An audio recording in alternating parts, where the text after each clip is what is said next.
Magkukonbina bilang impeachment court ang Senado sa Lunes, May 18. Sa anunsyo ni Senate President Alan Peter Cayetano, inatasan na ang Secretariat na isama sa calendar for ordinary business ang articles of impeachment para sa referral sa impeachment court. Ito'y matapos na ipadala ng Kamara sa Senado ang articles of impeachment laban kay Vice President Sara Duterte nitong Miyerkules. Ay kay Cayetano, oras na makapag-convene ang impeachment court at maipadala mga summons, agad na susunod na ang trial proper. Biyernes na tayo ngayon, Swell Day! Ika-15 ng Mayo 2026. Sa ulo ng ating mga balita, Senado magkukonbina bilang impeachment court sa Lunes. Prosecution team mula sa Kongreso dadalo. Senator Bato de la Rosa, pasikretong umalis ng Senado kasama si Senator Robin Padilla. Pero sabi naman ni Senate President Alan Peter Cayetano, hindi tumakas ang senador. Office of the Solicitor General magsusumite na ng komento sa petisyon sa Korte Suprema ni Senator Bato.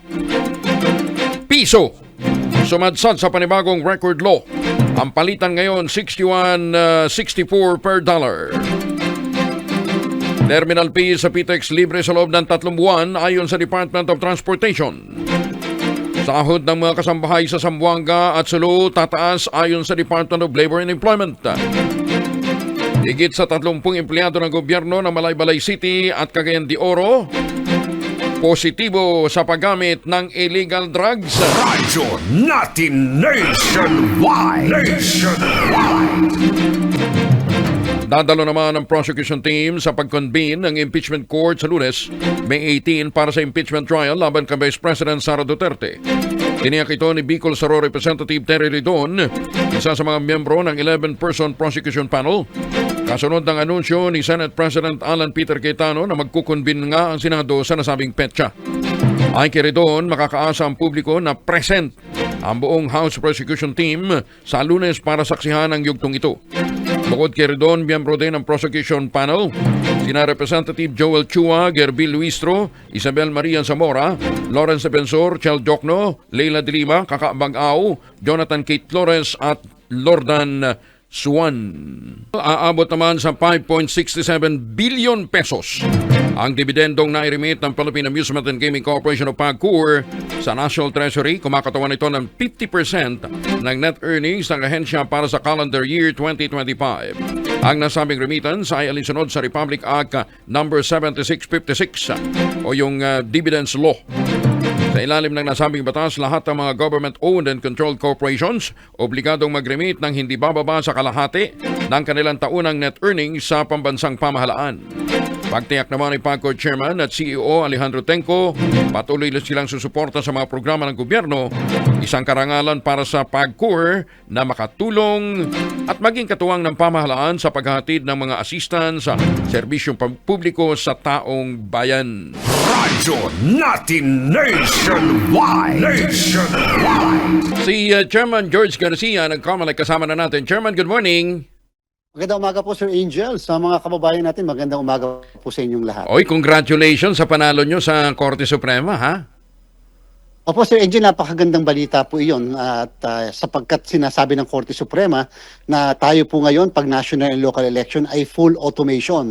Ibig sabihin, wala daw pong pagkakataon at hindi mangyayari na mayroong simultaneous o kasabay o parallel na may automated election ka na tapos at the same time sasabayan ng manual na bilang. So yung po kasing ibang nag-a-advocate na sinasabing dapat binibilang ang balota manually para maitumbas o maitapat doon sa mismong result ng automated. Sinabi po talaga natin noon pa na impossible po yun sapagkat yung batas natin ay nagpo-provide lang ng full automation ng ating halalan. Hindi, tsaka para namang nawalan ng saysay yung automation, yung automated election natin, di ba? Kung magagawa ka ng parallel na manual count. Diba? Yun po yung binabanggit, Sir Angel, mismo eksakto yung punto nyo na sinabi ng Korte Suprema na parang mababaliwala yung pinaka-main objective ng isang automated election na mapabilis ang resulta dahil kapag ka mayroon pang manu-manong pagbilang kasabay pa ng automated, ay lalo daw pong napakataas ang posibilidad ng pandaraya, manipulasyon, yung fraud na tinatawag. At nag-agree po talaga tayo doon sa binanggit ng ating kataas-taasang hukuman. Maganda po ito, lalo pat nailabas ito, Sir Angel, na tayo naghahanda na ngayon para sa 2028 presidential and vice presidential election, kasama na yung ibang posisyon hanggang konsihal. Ganito kaaga kayo nagre-ready? Ay, Chairman? opo, Sir Angel. In fact po, nung isang araw lamang, tayo po nagkaroon na ng mga pagpupulong sapagkat nilatag na po natin yung tinatawag na terms of reference natin na ika nga ay pinaka-roadmap kung ano ang klaseng mga makina ang gagamitin natin, transmission device, upang yung mga ibang interest groups, mga stakeholders, makapagbigay ng kanilang ambag na rekomendasyon kung paano natin mapagbubuti pa ang ating halalan. Gusto po sana natin, Sir Angel, bago matapos ang taon na ito, makapag-procure tayo, mag-undergo na ng tinatawag na bidding procurement upang by early next year makapagkaroon na po tayo ng mga kagamitan at ma-test na natin, masubok at ma-voters education na kaagad upang hindi po napag-iwanan naman yung mga kababayan natin sa issue ng modernisasyon. Tatandaan po ng lahat, hindi po nangangahulugan na yung makinang ginamit natin nung nakarang halalan ay siya pa ring makina ang gagamitin natin sa darating na halalan sapagkat hindi rin po nangangahulugan na kung sino yung supplier dati, Sir Angel, ay siya rin ang supplier dahil depende po yan sa resulta ng procurement. Teka muna, hindi ba tayo makakatipid, Chairman, kung yung dating makina ang gagamitin natin? At saka, ano na yun eh, kabisado na ng mga natin, ng mga teacher. Baka po kasi makasuhan tayo, Sir Angel. Siyempre po, hindi po, yun po ang gamit natin doon. Isang gamit lang, one-time use lang po yun. Kaya po hindi tayo bumili. Kaya po, Sir Angel, mas nakatipid po tayo ng 800 million nung tayo po ay nagrenta lamang. Ngayon po, kung ano yung mga nasaksihan natin nung nakarang halalan na dapat improve, dapat i-enhance, dapat ayusin, yan po yung ating planong gawin. And therefore, bahala na po kung magpa-participate ba yung dating nag-supply o hindi, o meron bang mas maganda pala na makapagbibigay sa atin ng maayos na serbisyo, yun po ang titingnan ni COMELEC sa kasalukuyan. Yun po ang dahilan kung bakit kinakailangan namin yung tulong ng mga eksperto, ng mga ibang organization, ibang interest groups, upang mabigyan po tayo ng kaalaman, ito dapat ilagay natin, o medyo, Chairman, dapat baguhin natin yung scanner, o kaya dapat yung mismong machine, may electric pa na sa loob para kung mainit, hindi siya nagiinit, o kaya naman dapat ampe na ginagamit ganito. So yan po yung mga pagbabago na nangangahulugan lang na we are enhancing, hindi na inaayos pa natin, inaayos yung makina na ginagamit natin. Pero rerentahan din pa rin natin uli. Hindi natin bibilin. Opo, magandang strategy po, Sir Angel, ang pagre-una. Sabi ko nga po sa inyo, noong nakaraang eleksyon, 800 million ang natipid na taxpayers' money sapagkat binabaan po ng mismong provider yung kanyang na-offer na presyo sa atin, kaya po siya nanalo. Number 2 po, Sir Angel, hindi po tayo nagwe-warehouse. Correct. Napakamahal po ang warehousing. At number 3, napakamahal din po yung maintenance. Para po yung cellphone, hindi ko nababanggitin yung brand. Siyempre, yung pagka po medyo yung cellphone mo nagbago na, may mga bago ng feature yung bagong brand, hindi mo na po pwedeng enhance yan Bibili ka na lang ng bago. Opo. So ito po, magre-renta tayo ng bago. At least pagkatapos gamitin, ay bahala na po yung provider kung saan niya dadalhin yung mga makina. Yung gusto niya, i-donate niya sa COMELEC, halimbawa. Pero hindi na po yung gagamitin dahil syempre yung gagamitin natin sa susunod na eleksyon, hindi pwedeng second hand. Dapat lagi ay bago. So, ayun po ang kagandahan ng nagre-renta lang tayo. Ano yun? Nasa batas na kailangan mag-rent lang tayo, Chairman? Wala naman po nakalagay sa batas, ang option ay naki COMELEC. Kaya po sa ating palagay, pasensya na, pero yung mga nakakaraan na mga halalan, binili po kasi natin yung mga makina. Correct, oo. Hindi po ba, Sir Angel, halimbawa yung kahuli-hulihan, 80,000 yun, bago po tayo pumasok. 80,000 na sa bandang huli, hindi na po nagamit. Kasi nga po, hindi na pwedeng ma-improve, ma-enhance, wala na mga pyesa, hindi na po kayang ayusin pa o i-maintain. Tapos, ang tagal po namin wine-warehouse, ang warehousing po, Sir Angel, 6 million isang buwan. Ang pag-warehouse po ng ganyan. In-offer na nga po natin sa publiko, baka gustong bilhin yung mga naunang PICOS machines, ay wala pong halos taker. Kaya po sabi natin, hindi, renta na lang para kahit paano pwede nating may panibago tayong choices sa mga susunod pa Teka na muna, halalan. Chairman, nasa na yung mga PICOS na yun kung walang taker?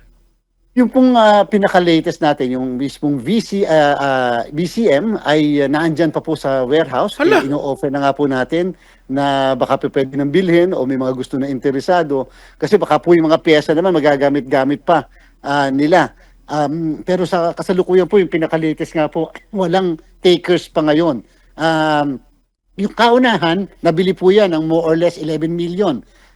yung kabuuan, napakadami, ilang libo po yun, nabili naman ng 11 million, pero ito pong natitirang VCM na mga 80,000, nasa warehouse pa po ng COMELEC. Para saan ba ang gamit niyan?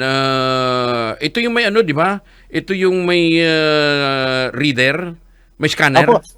Sabi nga po namin, Sir Angel, sabi nga namin, sana mapag-aralan ng kahit Civil Service Commission o ng PRC. Baka pwedeng ipan-check ng papel o ng DepEd. Pwede. Baka pwedeng ipan-check ng papel ng ating mga kabataan, yung mga Oo. nag-e-exam din. Pagka po ganun, willing kami mag-donate. Idonate na lang namin yan Oh, para kaysa- lang ipaggagamitan. Hindi, kaysa- at hindi naman nasasayang. Oh, hindi, tsaka kaysa mag-warehousing kayo. Di ba? Ay opo, napakamahal po talaga ng warehousing na dapat nagagamit namin yung espasyo sa iba pa naming mga kagamitan o yung mga gagamitin natin sa mga susunod na halalan. Yan po ang kadahilanan, Sir Angel, kung bakit napakaganda ng batas ng Bangsamoro. Kung ma-shift ko lang na gano'n, ang Bangsamoro sinabi, oy COMELEC, kung ano yung ginamit yung mga makina, sistema, nung nakaraang eleksyon, nung last year, nung 2025, yan din ang gagamitin nyo para sa Bangsamoro parliamentary election. So ang dating po, magre-renta muli kami nung mga nagamit natin noong 2025 dahil yun po ang nakalagay sa batas sa Bangsamoro. Okay. Ang sinasabi ho ninyo sa Bangsamoro yun. Pero sa susunod na eleksyon, hindi yung the same technology ang pwede natin gamitin o pwede pa rin? I-enhance po natin ang teknolohiya, Sir Angel. Madami po tayo mga introduce na Okay. pagbabago. Nung isang linggo nga po, yun ang nilatag natin sa mga pagpupulong. Sinabi natin, ito na po yung bago namin idadagdag, ito na po yung plano nating ilagay upang yung mga nakita natin na mga problema, depresya, issue nung nakarang eleksyon ay kahit paano ay masagot ngayon sa panibagong makina naman na gagamitin natin. Oh. Chairman, last point. Balikan ko lang ho yung naging ruling ng Korte Suprema. Ang sinasabi, parallel count during the canvass. Pero, pwede pa rin gamitin ang manual counting sa pagka may challenge, pagka merong petisyon. Pag-protesta. Pag may mga protesta, tama po yan. Siyempre talagang ang paraan para ma-counter-check kung tama yung makina ay para bibilangin yung manually yung balota at yan po yung sa pamamagitan ng isang protesta. Pero yung pinaglalaban po ng iba na dapat daw po habang nasa presinto tayo, Sir Angel, habang ang machine ay bumibilang ng ilang minuto, dapat daw binibilang din manually yung balota. Naku, di para po tayo nasa manual tapos meron ka pang automated. Yung po ang sabi ng Supreme Court, hindi kailangan, wala sa batas. Ang sabi daw po ng batas, mula 2010 onwards, tayo ay full automation ng ating halalan. Chairman, maraming salamat for joining us at ipabahagi natin itong mga development na ito, lalong-lalo na yung imbitasyon sa DepEd. Malay natin, kagatin nila. No? O kung hindi, ng CHED. Di ba? Opo, Sir Angel, tama po kayo. Maraming salamat Salamat po. Sir Angel, magandang umaga po. Ingat, congratulations again. Si Chairman George Garcia ng Commission on Election. Radyo natin nationwide.